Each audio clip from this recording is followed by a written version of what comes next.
채소의 아름다움을 사랑하고 음식으로 철학을 전하고 싶은 요리 수행자 안백린입니다.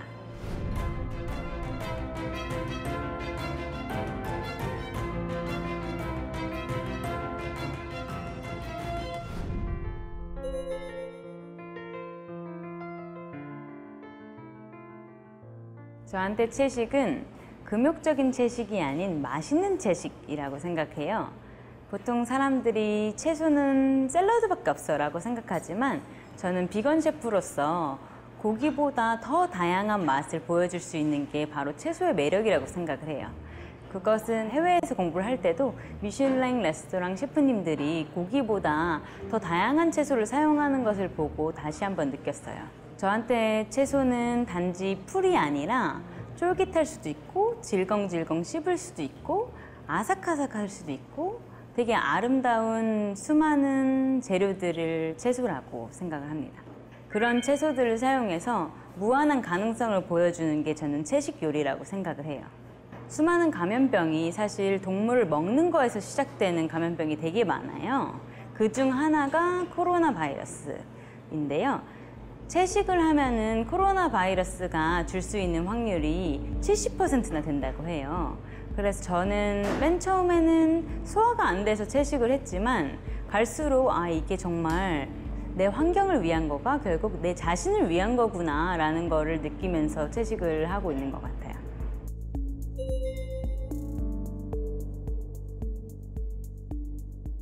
의료생물학 공부하다 보면 맨날 듣는 수업이 슈퍼바이러스가 고기에 얼마나 들어있는지, 그리고 그 서양식 식문화라고 하죠. 웨스턴 다이어트라고 하는데 서양식 식문화는 보통 육류가 되게 많아요.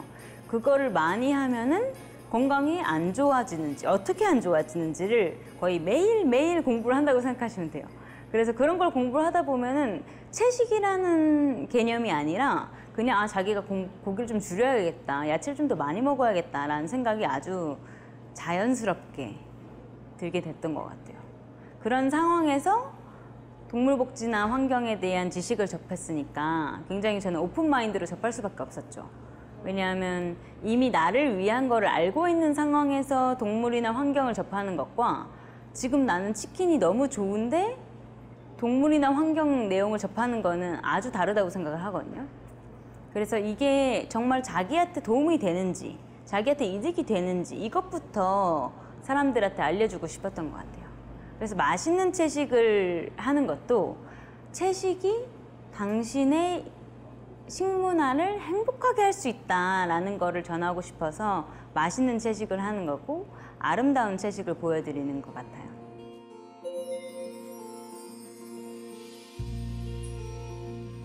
저는 경력은 사실 길지는 않지만 채식으로는 되게 많은 걸 배웠었던 것 같아요.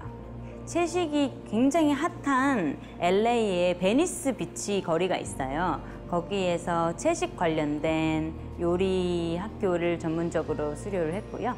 그리고 이탈리아하고 프랑스에 가가지고 미슐랭 레스토랑에서 일하면서 채소에 대해서 되게 많이 배웠던 것 같아요.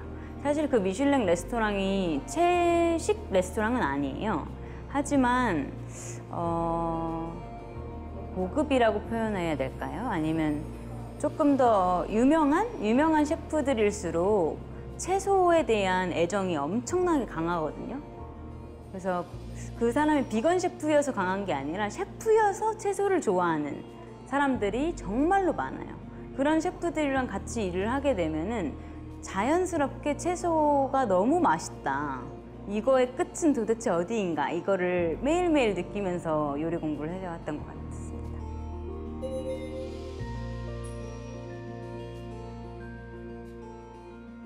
저는 한국에 있을 때는 맨날 나물을 먹으니까 나물이 귀한 줄 몰랐어요. 참 부끄러운 이야기지만 진짜 나물이 귀한 줄 몰랐고 간장, 된장이 귀한 줄 몰랐어요. 발효 음식은 그냥 맨날 있는 반찬 중 하나였었어요.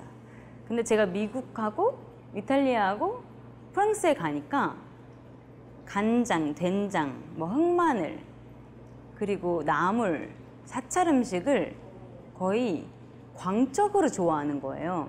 그게 우리가 맨 처음에 까르보나라나 아니면 맨 처음에 햄버거가 한국에 상륙했을 때, 맨 처음에 한국에 피자가 상륙했을 때 그 반응이 그 사람들한테는 사찰 음식을 접하고 그 엄청난 광기 있는 그 호의를 보면서 아, 이렇게 사람들이 알아주는 거였는데 나는 이걸 너무 당연하게 생각했구나 라고 생각을 했어요. 심지어 제가 일했었던 그 미슐랭 3스타 파빌리언 리도옌 거기에서는 한 50가지? 100가지의 발효, 한국적인 발효 장아찌라던가 뭐 효소라던가 이런 것이 냉장고에서 발효가 되고 있었어요.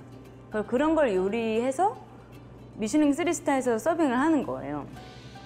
저는 그걸 맨날 반찬으로 먹었었던 건데 그게 그런 식으로 재해석되는 걸 보고 아, 사찰 음식을 내가 오히려 등잔 밑이 어둡다고 정말로 가치 있는 거였는데 내가 그 가치를 못 알아봤구나 라고 생각을 해서 그 다음부터 정말 그 재료들을 사랑하게 된 것 같아요.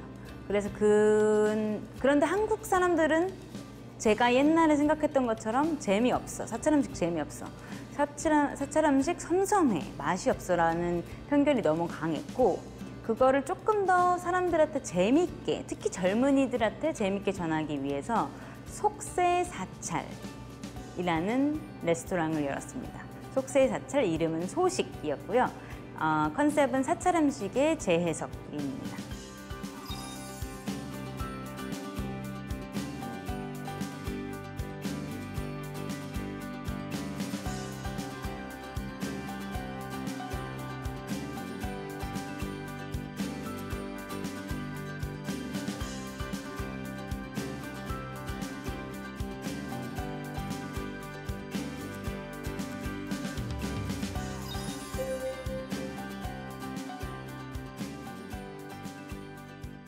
제가 생각하는 사찰 음식은 발효의 감칠맛을 극대화시키는 사찰 음식이에요.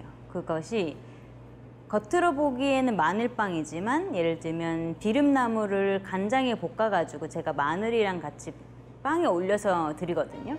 근데 고기를 너무 좋아하는 저희 친구들도 그 마늘빵을 자꾸 리필을 해달라고 그래요. 근데 사실 그거의 감칠맛은 비름나물 간장 매실에서 나오는 맛이거든요. 근데 사람들은 마늘빵이라고 좋아하지만 저는 그런 재료들을 많이 사용해서 사람들한테 사실 너가 먹고 있는 게 비름나물이야 라는 거를 알려주고 싶은 거죠. 그래서 기존의 사람들이 약간 프랑스 음식, 뭐 미국 음식이라고 좋아했던 그 포맷에서 저는 사찰 음식의 감칠맛을 자꾸 넣는 거죠. 사찰 음식의 스토리를 넣고 사찰 음식 발효의 스토리를 넣고. 그래서 예를 들면 소금보다 저는 간장 쓰는 걸 되게 좋아하거든요. 그럼 간장을 쓰면은 약간 발사믹 식초 맛과 짠맛과 감칠맛이 이렇게 섞어지면서 간장 맛이 안 나고 그게 소금으로서 작용을 해요. 근데 그게 너무 좋고 오늘도 누룩소금이라는 걸 썼는데 그거는 아무리 많이 쳐도 별로 안 짜거든요. 근데 감칠맛만 계속 높아지는 거예요. 그래서 그런 방식으로 사람들한테 사찰 음식의 발효 음식을 전하려고 하는 거죠. 그래서 소식에서는 가장 인기 있었던 게 제가 만든 버터하고 나물을 뻥튀기에 발라서 구워드렸어요. 근데 그게 정말로 인기가 많았어요. 사람들은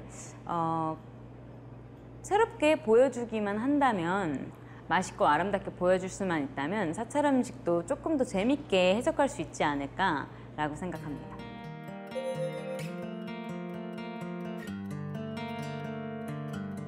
제가 법륜 스님을 너무 좋아하는데 법륜 스님의 이야기와 그 사찰, 그러니까 붓다의 이야기가 저는 너무 힐링이 되었었던 것 같아요. 들풀처럼 사는 그 붓다의 말씀, 아니면 남한테 피해주지 않게 소소하게 살자는 이야기잖아요. 그런 이야기가 저한테 너무 좋았어가지고 사찰 음식을 개인적으로 너무 좋아하게 되었고, 하지만 이 현대사회 21세기 젊은 사람들에게 그 들풀처럼 살자를 전하기 위해서 이런 뭔가 조금 더 맛있고 조금 더 자극적이고 조금 더 재밌는 스토리텔링으로 사찰 음식을 전하려고 했습니다.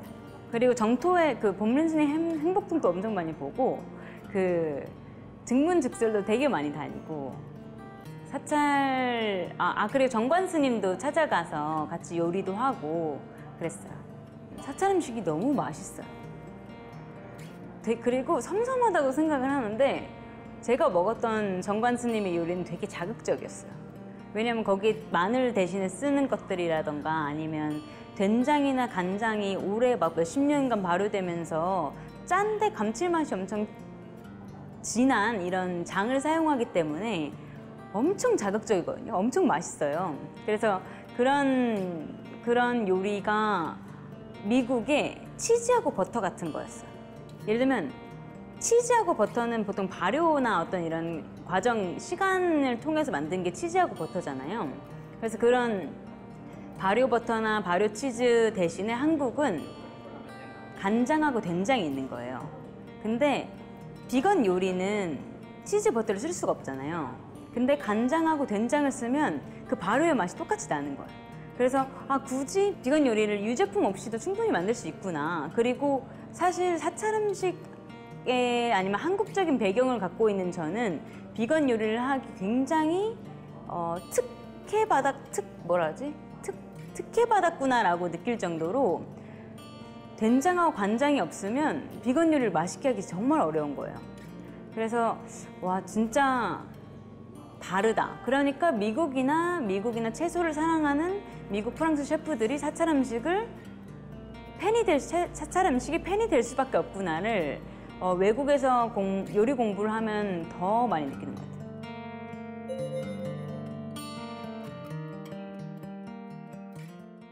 저는 채식이 스펙트럼이라고 생각을 해요. 채식이 단순히 풀, 초록색, 착한 이미지라고만 생각을 하기 때문에 사람들이 낯설어하는 거라고 생각을 하거든요. 근데 사실 채식은 정말로 빨간색 요리가 있고 검정색 요리가 있고 무지개색 요리가 있고 관능적인 요리가 있어요. 그래서 채식의 다양한 스펙트럼을 여기에서 경험을 하신 분들은 와 이게 채식이라니 라는 말을 정말로 많이 했고 어떤 사람들은 여기에 있는 그러니까 채식 고기 요리를 먹고 와 이렇게 하면은 축산이 어떻게 될지 모르겠네요 라고 하는 분들도 있고 또 여기에서 어떤 분들은 저는 채식인이 아닌데 여기에서 먹어본 피자가 자기가 먹어본 피자 중에 가장 맛있었다 이렇게 과찬을 해주세요. 그거는 제가 딱 특별히 요리를 잘해서라기보다는 사찰 음식이 갖고 있는 그 발효를 잘 활용했기 때문에라고 생각을 하거든요. 그래서 그런 정말로 착한 초록색, 섬섬한, 재미없는, 금욕적인 것만이 채식이 아니라 정말로 자극적이고 재밌고 아름답고 데이트할 때 먹고 싶고 엄마를 데리고 오고 싶고 남자친구를 데리고 오고 싶은 그런 레벨까지 채식이 존재한다. 이것을 스펙트럼이라고 생각하고 그거를 많은 사람들이 경험해봤으면 좋겠다. 말로만 듣는 거는 한계가 있어요. 그래서 그걸 정말로 입과 눈과 귀와 후각, 그러니까 오감으로 그걸 경험을 해보면 와 이게 채식이구나. 내가 생각했던 채식의 한계를 반문할 수 있을 것 같아요.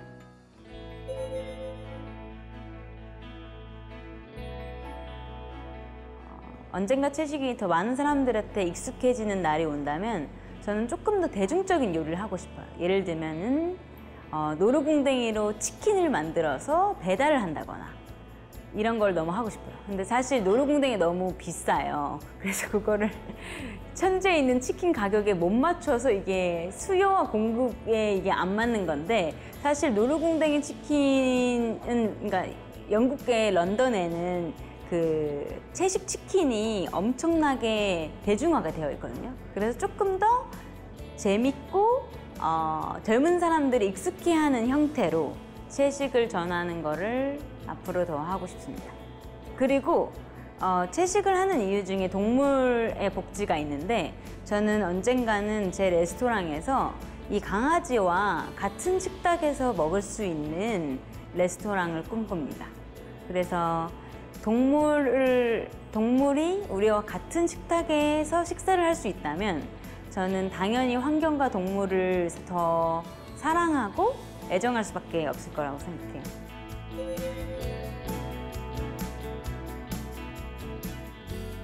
저는 채식이 일상이라고 생각을 해요.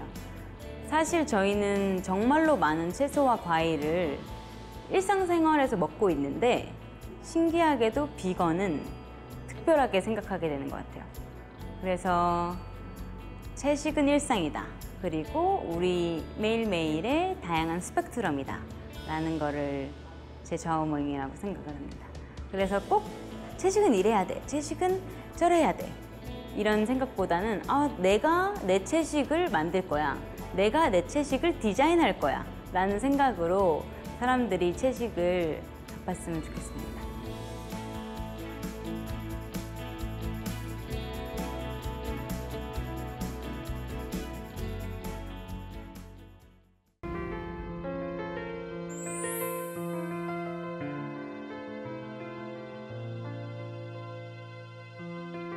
인공지능을 통해 부처님 말씀을 전하는 보일입니다.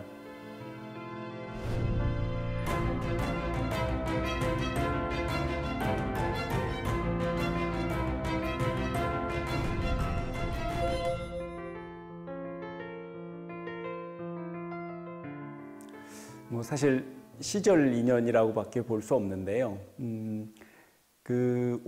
이 시작을 따지자면 제 학인 시절 한 20여 년 전으로 돌아갑니다. 사실은. 그래서 그 당시에 학인 논문 공모전이라고 있었는데요. 전국에서 그때 졸업 논문 주제로 어떤 주제를 택할까 고민하다가 도반들하고 이런저런 농담이나 고민들 끝에 인공지능 로봇에도 불성이 있을까? 이런 무심코 던진 질문이 있었어요. 그래서 같이 지대방에서 웃고 떠들고 했던 기억이 있는데 그때 한번 좀 진지하게 인공지능 로봇에 정말 불성이 있을까? 이런 질문을 저 개인적으로 던졌었고요. 그래서 그 당시 한번 그걸 진지하게 한번 논문으로 한번 써서 제출했던 적이 있습니다. 근데 이제 시절 인연인지 그 당시에는 그저 인공지능이 지금처럼 그렇게 혁신적으로 발전했던 시절이 아니었기 때문에 단순한 호기심 정도에 머물렀었는데요. 여러분들 잘 아시다시피 최근에 딥러닝이라든지 여타 기술들이 거의 폭발적으로 발전해 오면서 또 학인 스님들이 여러분들 아시다시피 최근에 다 이제 신세대들이잖아요. 그래서 그 예전에 저희들이 공부했었을 때 방식으로 부처님 가르침을 이렇게 전하는 데는 흥미도 흥미거니와 이렇게 집중을 하지 못하는 경우들이 일선 교육 현장에서 많이 나타납니다. 그런데 저희 개인적 경험으로는 수업 시간에 우리가 같은 인간의 마음과 의식을 이렇게 강의를 하더라도 인공지능을 비유로 방편 삼아 이렇게 강의를 하면 우리 어린 학인들이 더 집중하고 하는 모습을 제가 여러 차례 확인할 수 있었습니다. 그래서 똑같은 부처님 말씀을 전하더라도 이렇게 방편 삼아 인공지능을 통해서 이렇게 설법을 하거나 강의를 해주면 더 많은 이해와 깊이 있는 이해가 가능해질 거라고 생각했습니다. 그래서 요즘에 지속적으로 계속 인공지능과 불교 또는 불교와 인공지능 이런 관점에서 공부를 계속 해나가고 있습니다.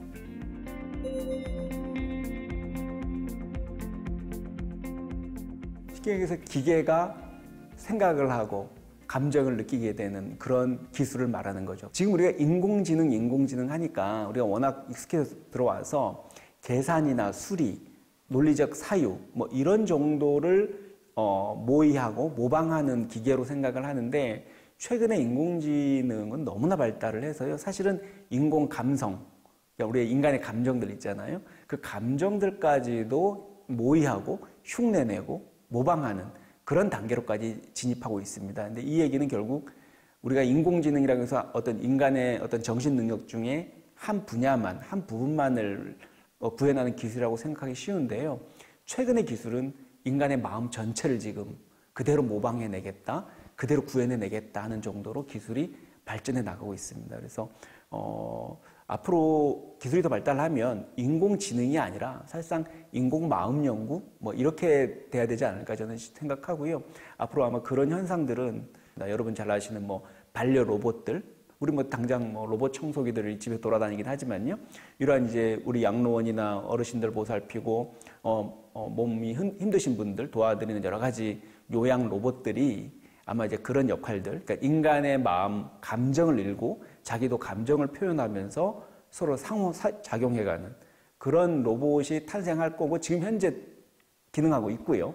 근데 이게 아마 더욱더 고도화되고 정교해지지 않을까. 근데 그 기술의 밑바탕에는 인간 마음에 대한 이해, 인간 감정에 대한 이해가 선행돼야 된다. 그래서 아마 저는 어떤 불교가 이러한 부분에 대해서 어떤 방향성을 저는 제시할 수 있을 거라고 저는 생각을 해요.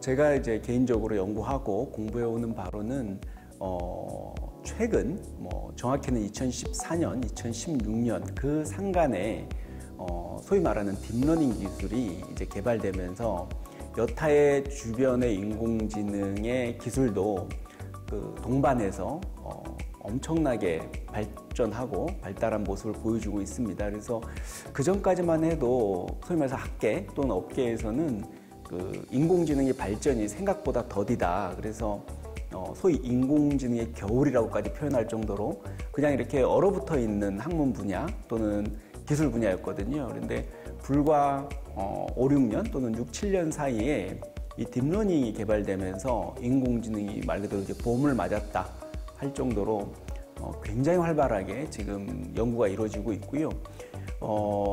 인공지능 학자들조차도 그 부분에 대해서는 여러 가지 견해가 갈리는 것 같아요. 물론 지금의 발달 수준이 굉장히 빠른 속도임에는 다 공감을 하고 있는데 과연 이게 어느 정도 수준이냐에 대해서는 이견이 많이 갈리는 것 같은데요. 한 가지 확실한 사실은 2014년 이전의 우리 인공지능 수준하고는 거의 하늘과 땅 차이의 수준이다. 그렇게 일단 말씀드릴 수 있을 것 같고요.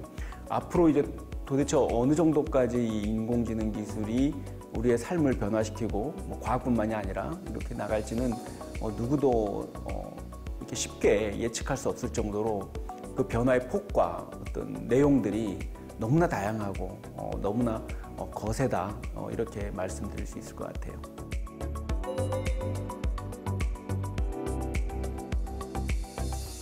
항상 듣게 되는 질문이기도 하고요. 그 부분에 대해서 아까 말씀드렸듯이 학자들이나 기술 공학자들은 과학자들은 이제 견해가 갈리는 건 사실이지만 저는 좀 달리 보는 관점이 뭐냐면 과연 우리 미래에 과연 그런 시대가 올 것인가 또 그렇게 될 것인가라는 질문보다도 저는 더 중요한 게 인간의 관점과 시선이라고 저는 생각을 하거든요. 기술은 제가 개인적 생각으로는 아마 끝간데 없이 아마 이렇게 마치 폭주기관차처럼 아마 내질러 달릴 것이다. 저는 이렇게 전망을 하고요. 근데 그보다 더 중요한 것은 이러한 인공지능이나 첨단 기술을 바라보는 또 그러한 기술을 영위해가는 우리 일상 속에서 우리 사람들, 우리 인간들의 시선, 태도, 어떤 인공지능을 대하는 자세 이게 중요할 것이다. 저는 그런 생각을 하거든요.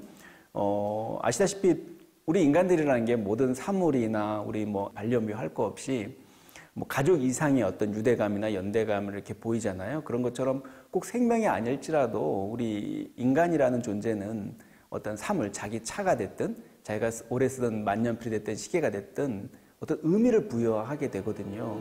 그러면서 인간이 어떤 그런 기계가 됐든 사물이 됐든 서로 이렇게 상호 교감하고 서로 의미를 부여하는 이런 과정들은 인공지능에서도 똑같이 적용된다고 저는 생각을 합니다. 그래서 과연 우리가 이제 앞으로 우리의 시선들, 인간의 시선들에 대한 어떤 그런 고민들, 그런 어떤 연구들이 활발히 이루어져야 된다고 생각하고요. 그것은 당연히 윤리적인 부분들을 포함하고 있다고 봅니다. 그래서 그게 단순히 심리학 영역이다, 아니면 공학 영역이다, 아니면 철학 영역이다 이런 문제로 끝날 문제가 아니라 당연히 종교적 영역까지도 제기될 수밖에 없는 문제들로 앞으로 비화될 것입니다. 그래서 우리 불교에서도 이런 문제에 대해서도 이게 단순히 과학이다, 공학의 문제다, 아니면 어떤 기업들의 어떤 그런 이윤 추구의 문제다라는 그런 틀에서만 볼 게 아니라 우리 삶의 문제로 또 우리 종교의 영성의 문제로 이해할 필요가 있다고 저는 생각합니다.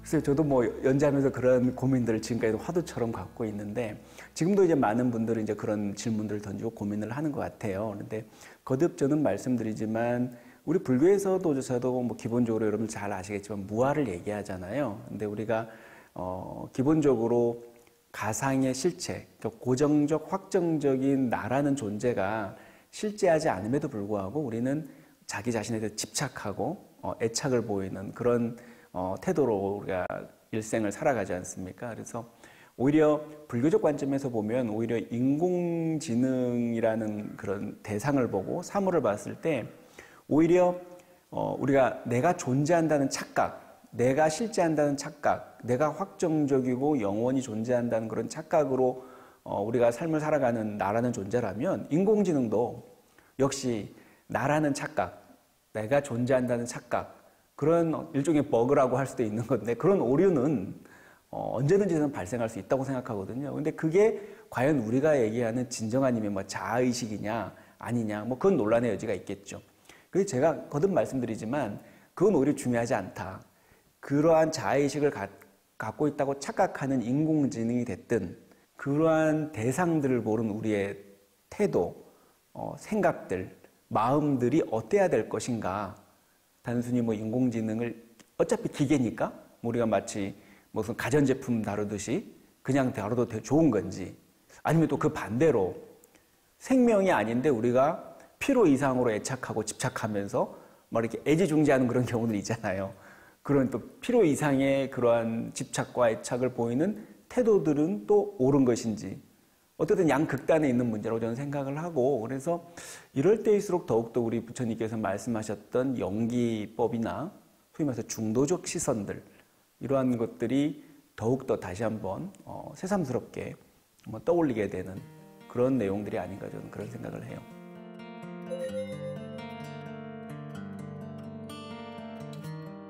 저는 뭐 그 존재 자체에 불성이 있느냐 없느냐라는 어떤 그 시선 자체가 저는 고정적이고 확정적인 시선이라고 저는 생각하거든요. 인간 또한 불성이라는 게 있다가 없어질 수도 있는 것이듯이요. 우리의 모든 사물에도 불성이라는 게 깃들 수도 있고 없을 수도 있습니다. 중요한 건 그 대상을 바라보는 우리들의 시선인 거죠. 그 모든 것들이 불성이 생겨났다가 머물렀다가 사라지는 그 일련의 흐름에 대해서 우리가 똑바로 보는 게 바로 연기적 사유라고 생각을 합니다. 단지 뭐 인공지능이 로봇이 불성이 있다, 없다, 뭐 우리가 단정적으로 얘기하는 게 그런 의미가 있는 게 아닌 거죠. 중요한 건 우리 인간의 시선. 인공지능 로봇에서 불성이 있다라고 우리가 믿고 우리가 생각하고 그 인공지능을 대한다면 그건 인공지능 로봇에 불성이 있는 거겠죠. 그러나 또 그 영역의 반대의 경우도 생각해 볼 수 있는 거고요.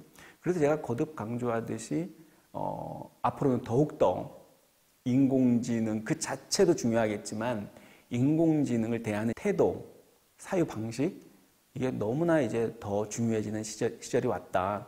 과거에는 인간 말고는 우리가 그런 고민을 그런 질문을 던지지 않아도 그냥 살 수 있었거든요. 근데 이제 당장 인공지능에 의해서 우리가 해고도 당할 수 있고요. 직장에 쫓겨날 수도 있고요. 쓸모없는 사람이 될 수도 있다는 거죠. 이게 아주 빠른 속도로 진행되고 있고요.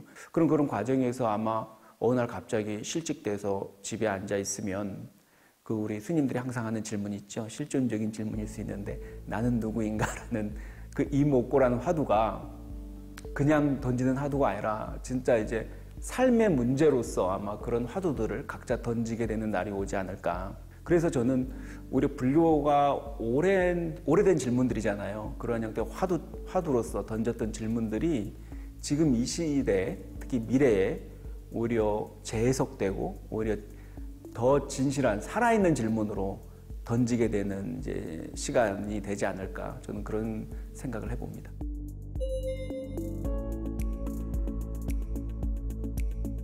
예, 제가 이제 지난 한 몇 년 동안 이렇게 여러 가지 글과 강연 활동을 하면서 정리한 생각들을 이렇게 AI 부디즘이라는 책을 통해서 이렇게 선보이게 됐는데요.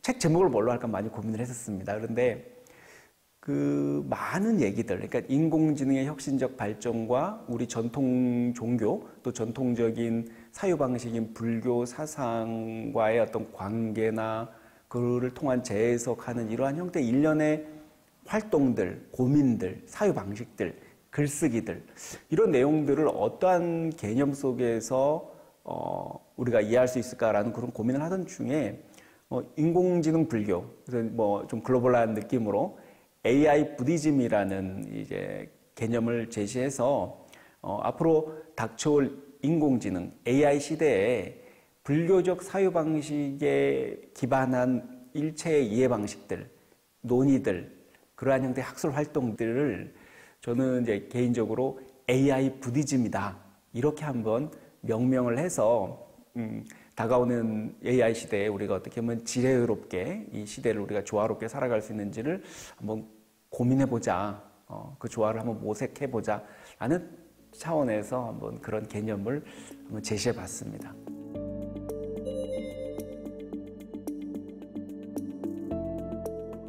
우리 불교의 시작이 우리 석가모니 부처님께서 그냥 출가한 게 아니잖아요. 인간의 고통, 생명의 고통의 문제, 그러니까 나고 늙고 병들고 죽어가는 그 고통의 문제에 대한 응시에서부터 시작을 한 게 불교 아닙니까?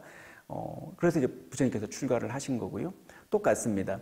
인공지능 시대가 우리의 기술 문명이 우리의 어떤 편리와 어떤 복지를 증진할 수도 있겠지만 또 한편으로 여러분들 지금 많이 잘 아시겠지만 우리의 실업 문제라든지 여러 가지 양극화 문제라든지 어쩌보면 인공지능의 등장으로 인해서 우리의 빈부격차 또는 실업 문제, 우리가 이전에도 물론 겪어왔지만 앞으로 미래에 더 크게 겪게 될 인간의 커다란 고통의 문제로 귀결될 여지가 크다는 거죠. 두 번째는 기본적으로 인공지능이라는 게 우리 물질 문명과 물질과 정신의 어떤 통합적을 이해하는 그런 기술입니다. 근데 이거는 놀랍게도 우리 불교의 어떤 그 물질과 정신을 이해하는 방식하고 일치하죠. 우리 불교도 물질과 정신을 이렇게 따로 떼어놔서 보는 입장이 아니라 이걸 동일한 기반 위에서 우리 이해하는 입장이기 때문에 인공지능이 지금 고민하고 있는 방법, 내용들, 또 인공지능이 지향하고자 하는 방법들에 대해서 불교는 공통된 어떤 토대를 갖고 있다고 저는 생각을 해요. 그래서 앞으로 아마 인공지능이 기술적으로는 제가 볼 때는 어떤 문제 없이 앞으로도 계속 아마 폭주기관차처럼 발전해 나갈 것입니다. 근데 문제는 그 인공지능 안에 어떤 내용의 알고리즘을 탑재시킬 것인가. 이 부분은 기술의 영역도 아니고 공학의 영역도 아니거든요. 우리가 지금 고민해야 될 부분들은 그 인공지능 알고리즘 그 안에 어떤 누구의 윤리, 누구의 종교, 누구의 사상을 탑재할 것인가 이 문제에 대해서 우리가 고민을 해야 되는 시점이라는 거죠. 그래서 이런 문제에 대해서 오랫동안 우리는 인간의 의식이나 마음의 문제에 대해서 천착하고 주목해왔던 전통을 갖고 있잖아요. 그래서 아마 다른 어떤 전통보다도 불교가 어떤 의미 있는 통찰을 제공해 줄 수 있을 거다. 저는 그렇게 확신합니다.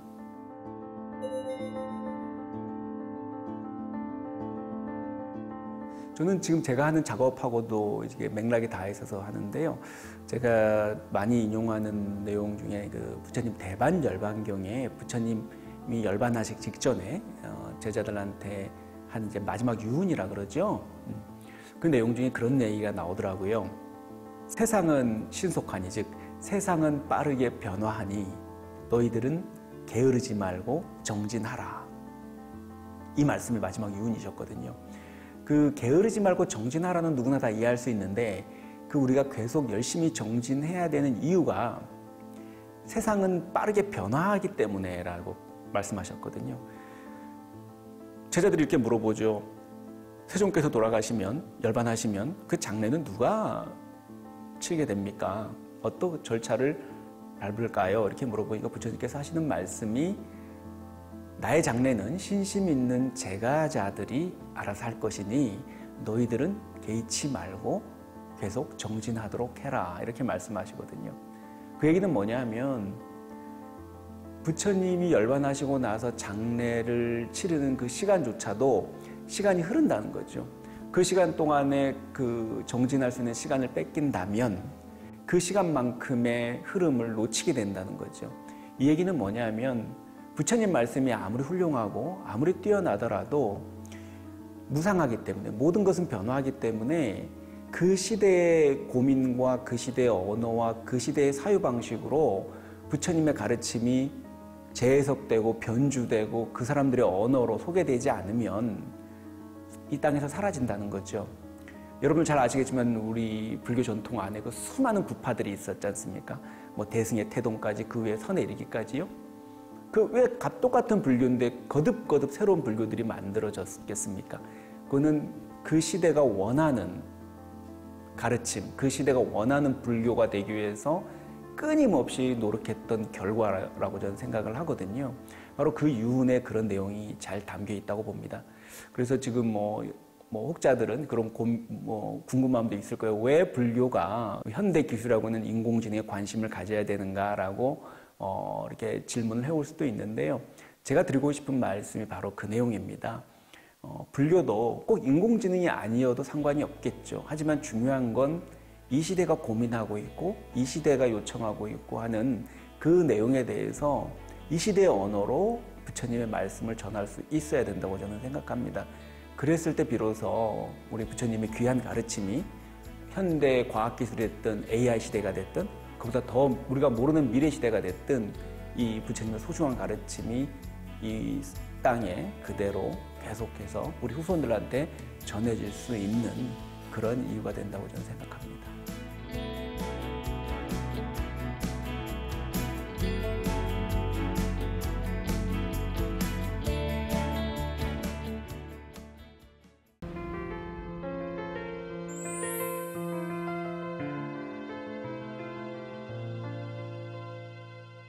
부처님의 말씀을 통해서 확고부동한 행복의 획득을 연구하고 배우고 있는 금강대학교 불교인문학부 교수 정상교라고 합니다.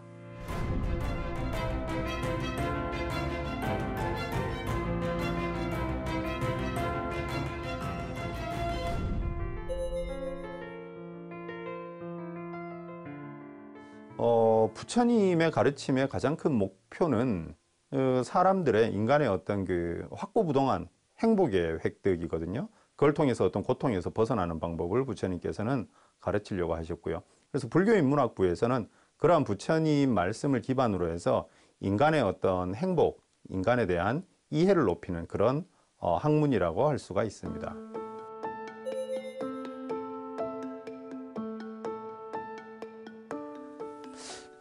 저는 사실 그 전제에 대해서 저는 별로 그렇게 동의하고 싶지 않은 게, 왜냐하면 21세기에 우리가 지금 21세기에 살고 있다 보니까 너무 우리가 21세기를 특별하게 대접해 주는 것 같아요.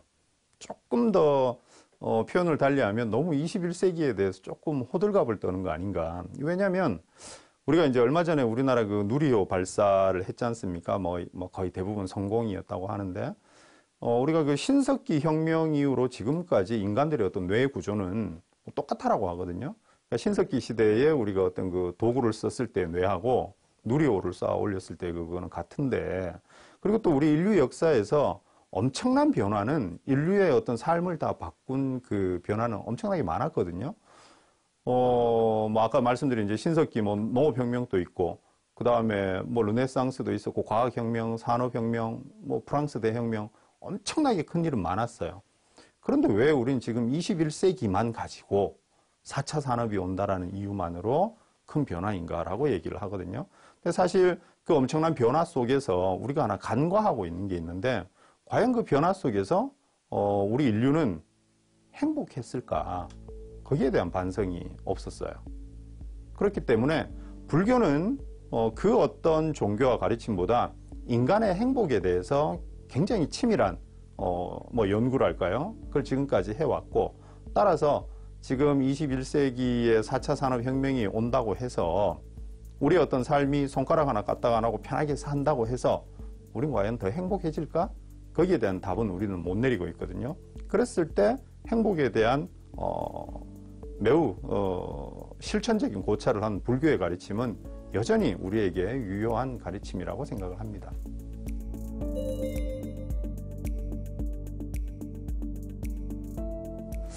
예, 뭐 제가 이제 가끔 그런 얘기를 하면은 보통 우리가 불교에 대한 이미지가 너무 이렇게 조금 그 전설의 고향 같은 그런 이미지가 있다 보니까 불교를 공부한다 이러면은 굉장히 어떤 뭐 전생에 뭐가 있어서 그러냐, 뭐 불교학과 가기 전에 뭐 꿈을 뭘 꿨냐, 뭐 이런 식으로 좀 뭐 우스갯소리입니다만은 묻곤 한데, 저는 물론 이제 집안이 뭐 불교였지만 어머니 따라서 뭐 명절 때나 몇 번 다녀보고 또 절에 가서 이렇게 뭐 소원이나 빌고 이랬지, 저도 불교학을 제가 공부하게 되리라고는 상상도 못했습니다. 더군다나 늦은 나이에.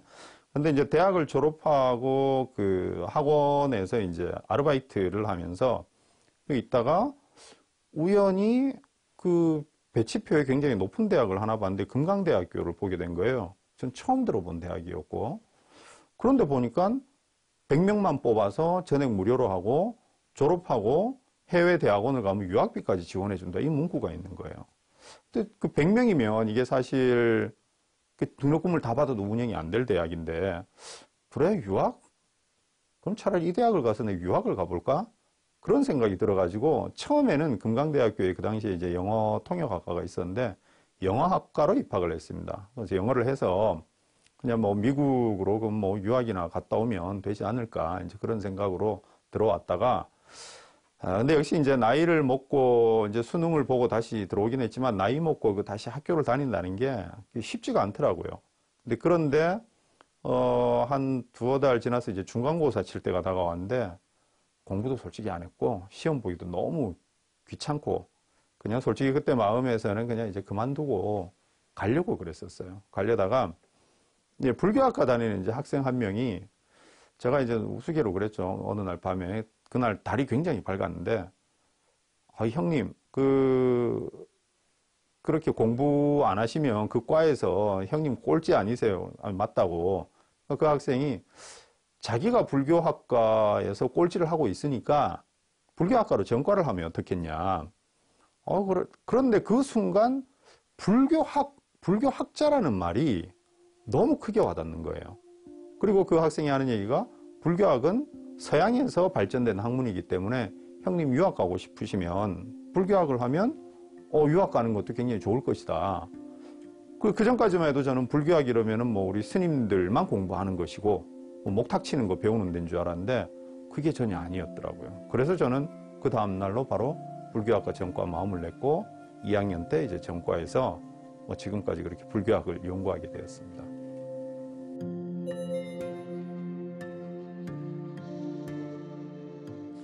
예, 이제 그렇게 해서 우리 그 학생 때문에 제가 이제 불교학으로 전과를 하고 2학년 때 이제 불교학을 본격적으로 배우기 시작했는데, 어차피 처음에는 그 유학을 가겠다는 생각으로만 왔다가 우리 또 금강대학교가 그때 이제 초창기 대학이니까 아무래도 졸업생으로서 또 유학을 가서 또 배워오는 게 좋았는데, 그때 이제 지금 우리 서울대 철학과의 안성두 교수님, 인도 뭐 불교학에 대해서는 뭐 우리나라 최고 권위자신데, 안성두 교수님께서 우리 금강대학교에 계셨었어요. 그래서 이제 선생님하고 상담을 하다가 선생님께서는 이제 유식학이 전공이신데 저보고 하시는 말씀이, 우리나라 불교학의 어떤 균형 있는 발전을 위해서는 그 중관학을 한번 연구해 보는 게 어떻겠는가. 그러면 그 중관학에 또 일본의 그 도쿄대학에 또 사이토 선생님이 계시고, 또 일본에 가면은 그 서양에서 처음 시작된 불교에 대한 그 문헌학 전통이 살아 있으니까 일본으로 가는 건 굉장히 추천해 줄 만한 일이다 라고 이제 선생님께서 말씀을 해 주셨어요. 그래서 저는 뭐 당연히 또 스승님의 말씀이시니까 저는 솔직히 그때까지만 해도 부끄럽지만 중관학이 뭔지에 대해서 잘 몰랐어요. 학부생이고 하니까. 하지만 스승님의 말씀이시니까 당연히 이거는 뭐 제자를 위해서 해 주시는 말씀이다 해서, 그래서 그 대학을 골라가지고 가게 되었습니다.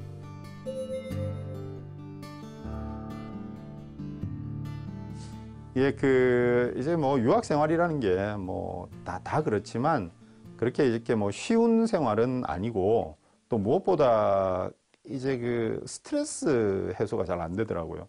매일 그 딱딱한 논문만 쓰고 딱딱한 책 읽고 하다 보니까, 그러다가 어느 날 내가 알고 있는 어떤 내용을 바탕으로 조금 쉬운 내용으로 재미있게, 내가 불교학을 공부하면서 재미있게 느꼈던 부분을 만약에 책으로 쓴다면 또 불교에 대해서 좀 고정관념을 가지고 계신 분들도 굉장히 재미있어 하지 않을까 이런 생각이 어느 날 들더라고요. 그래서 공부하고 남는 시간에 정말 스트레스 해소용으로 이렇게 이제 제 얘기하고 같이 해서 그렇게 이제 섞어서 쓰게 됐어요. 그래서 뭐 언제 내가 출판을 해야겠다 이런 목표도 없었고 틈날 때마다 시간 날 때마다 한 뭐 2년 이상 걸렸던 것 같아요. 그렇게 써가지고 이제 국내 여러 이제 출판사에 이제 보내게 됐고 그렇게 해서 책을 내게 되었습니다. 뭐 굉장히 저 개인으로서는 아주 재미있었던 작업이었습니다.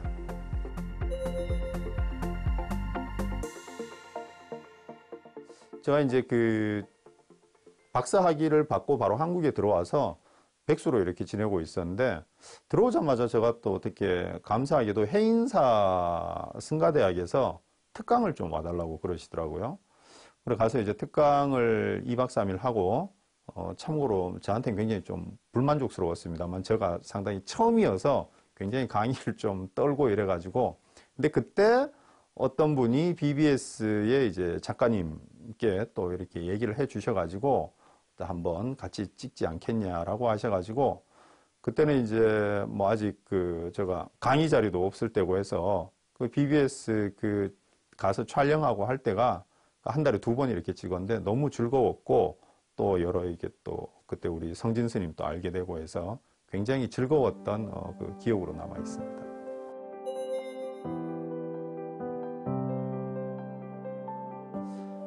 제가 아까도 말씀드렸지만 그 불교라고 하는 게 우리들한테는 너무 그 올드한 이미지가 있어요.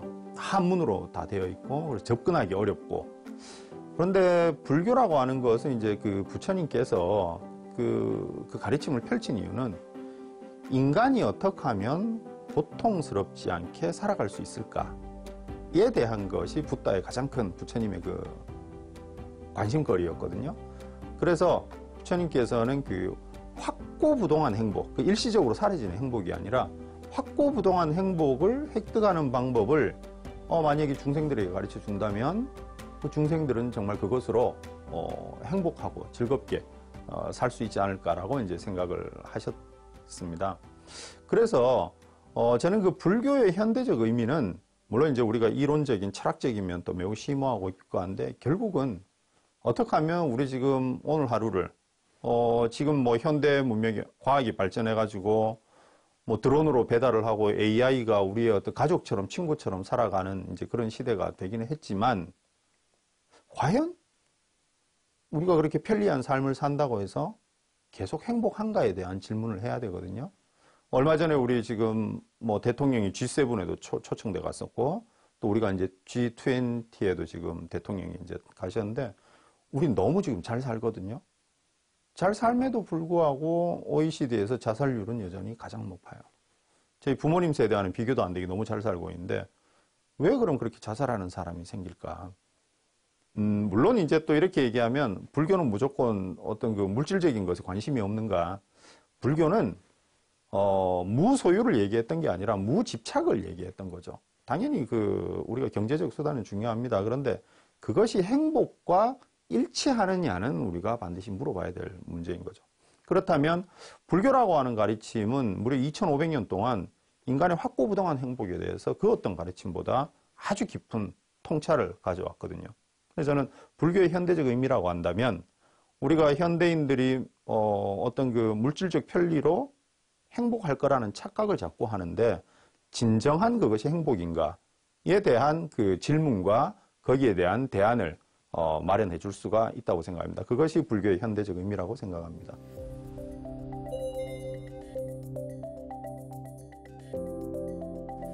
그렇죠. 일단 뭐 모든 인문학이니 뭐 철학이니 이러면 다 어렵게 느껴지는데 특히 불교는 제가 이제 불교학을 한다 그러면 다들 그거 너무 어렵지 않나요? 이러거든요. 그럼 저는 이렇게 반문을 해요. 국어, 사회, 산수, 자연 다 어렵다고. 쉬운 게 어디 있겠냐고.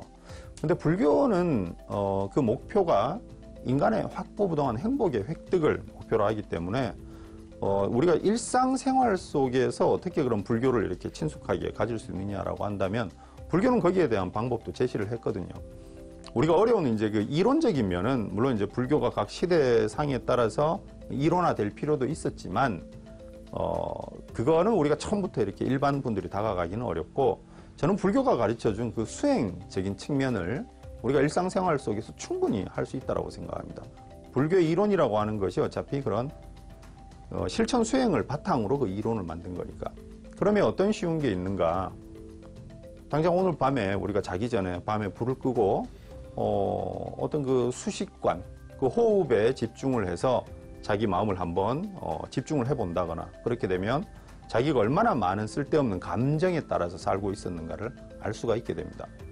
물론 밤에 불 끄고 그렇게 할 수 있는 그 여건이 안 된다고 하면 우리가 아침에 출근할 때 또 퇴근할 때 그 호흡에 집중을 해보거나, 아니면은 마음속 깊이 관세음보살님을 계속 이렇게 부르면서 거기에 집중을 해본다거나, 그런 연습을 하게 되면은 우리가 어려운 불교 이론이 아니더라도 이론은 결국은 그걸 위해 존재하는 거니까 어떤 내 마음 속에 있는 어떤 잡념의 그 층이 얼마나 두꺼웠는가, 내가 내 어떤 그 감정의 주인이 아니었다라는 것을 이제 알게 되면서 점점 마음이 이렇게 평온해지면서 행복으로 다가갈 수 있는 그런 어떤 길 위에 있지 않을까 생각됩니다.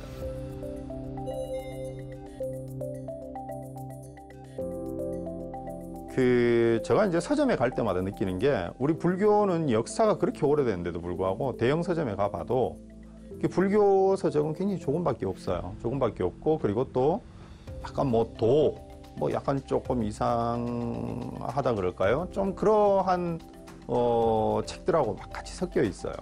그래서 저는 불교를 현대적 그 어떤 그 감각에 맞게 어떻게 하면 일반 분들과 불교를 좀 쉽고 재미있게 접할 수 있을까, 그러한 어떤 책을 펴내는데 좀 많이 저는 이제 관심을 두고 그런 노력을 하고 있습니다.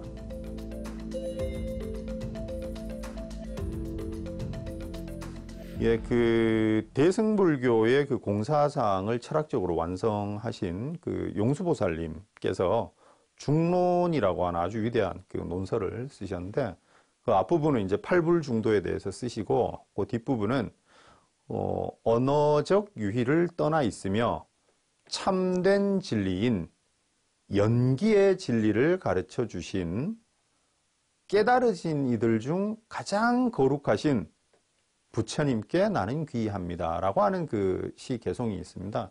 저는 그 개송을 볼 때마다 정말 그 대승불교의 철학을 이렇게 기반을 닦으신 용수보살님께서 얼마나 그 연기라고 하는 진리가 위대하게 느껴졌으면 그런 말씀을 거기다가 또 그렇게 쓰셨을까. 얼마나 그 말씀이 깊이 체화가 됐으면 다시 한번 저는 그 깨달으신 이들 중에서도 부처님이 가장 거룩하신 분이라고 강조를 그렇게 하거든요. 근데 그 장면을 나름 이렇게 상상을 해보면 굉장히 감동적이라서 저는 그 개송을 자주 암송을 합니다.